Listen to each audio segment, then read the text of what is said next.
নমস্কার বন্ধুরা, আমি ঝর্ণা। ঝর্ণা সিম্পল রেসিপির আরেকটা নতুন ভিডিওতে সবাইকে স্বাগতম জানাই। কেমন আছেন সবাই? আশা করছি ভালো আছেন। আজকে আমি লাল শাকের সুস্বাদু ভিন্ন স্বাদের একটা রেসিপি শেয়ার করব। লাল শাকের এরকম একটা রেসিপি থাকলে গরম ভাতের সাথে প্রথম পাতে একদম জমে যাবে। চলুন তাহলে রেসিপিটা শুরু করি।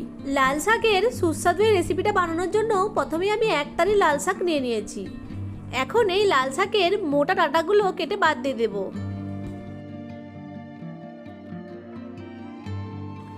এরপর শাকটাকে কুচি কুচি করে কেটে নেব। শাকগুলোকে কুচি কুচি করে কেটে নিয়েছি। এখন জল দিয়ে ভালো করে ধুয়ে নেব। এখন একটা পেস্ট বানিয়ে নেব। তার জন্য একটা মিক্সিং জারে 4 চামচ পোস্ত নিয়ে নেব। সাথে দিয়ে দেব একটা কাঁচা লঙ্কা, অর্ধেকটা টমেটো আর সামান্য জল দিয়ে গ্রাইন্ড করে একটা মিহি পেস্ট বানিয়ে নেব। পেস্টটা রেডি হয়ে গেছে। এখন এটাকে এক সাইডে সরিয়ে রেখে দেব।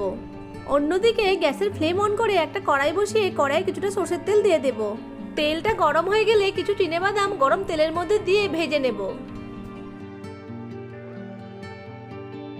বাদামগুলো ভাজা হয়ে গেছে। এখন তেল ঝরিয়ে তুলে নেব। এখন ওই তেলের মধ্যে দিয়ে দেবো 1/4 চামচ কালো জিরে। এখন দুটো আলুকে এইভাবে লম্বা লম্বা করে কেটে তেলের মধ্যে দিয়ে ভেজে নেব। 2 থেকে 3 মিনিট সময় নিয়ে আলুগুলোকে হালকা লাল লাল করে ভেজে নেব। আলুগুলো ভাজা হয়ে গেছে। এখন যে লাল শাকটা কেটে ধুয়ে রেখেছিলাম সেই লাল শাকটা দিয়ে দেব।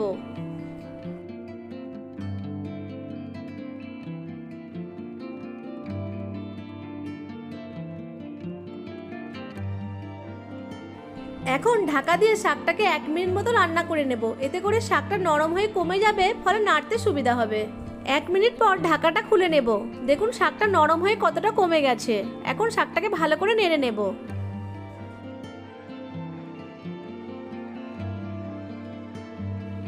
এখন দিয়ে দেব স্বাদ মতো লবণ। লবণটাকে শাকের সাথে ভালো করে মিশিয়ে নেব।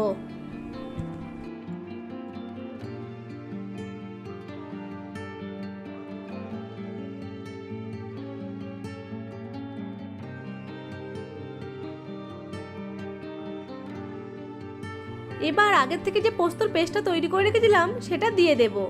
আর সাথে একটু পোস্তর বাটি ধোয়া জল দিয়ে ভালো করে মিশিয়ে নেব।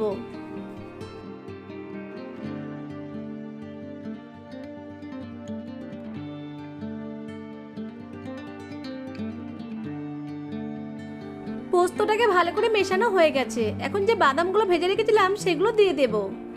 আর দিয়ে দেব একটা চেরা কাঁচা লঙ্কা। সব উপকরণকে ভালো করে মিশিয়ে নেব।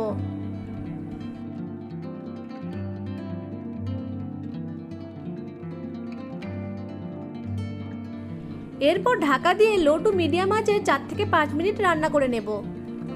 5 মিনিট পর ঢাকা খুলে একটু নেড়ে নেব।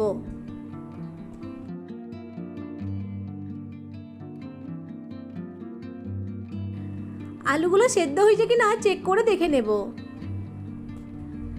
আলুগুলো সেদ্ধ হয়ে গেছে। এখন টেস্টের জন্য দিয়ে দেব 1/4 চামচ চিনি। এখন নেড়ে চেড়ে চিনিটাকে শাকের সাথে ভালো করে মিশিয়ে নেব।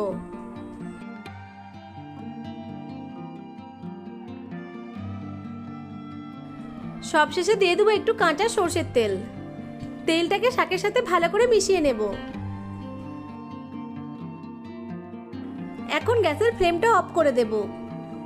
তৈরি হয়ে গেল ভিন্ন স্বাদের সুস্বাদু লাল শাক। এখন শাকটাকে একটা প্লেটে তুলে নিচ্ছি। বাড়িতে একবার হলেও এইভাবে লাল শাক বানিয়ে দেখবেন আর আমাকে কমেন্ট করে জানাবেন রেসিপিটা কেমন লাগলো।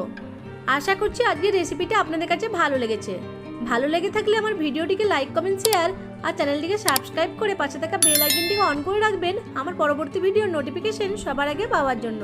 ভিডিওটি প্রথম থেকে শেষ পর্যন্ত দেখার জন্য আপনাদেরকে অসংখ্য ধন্যবাদ।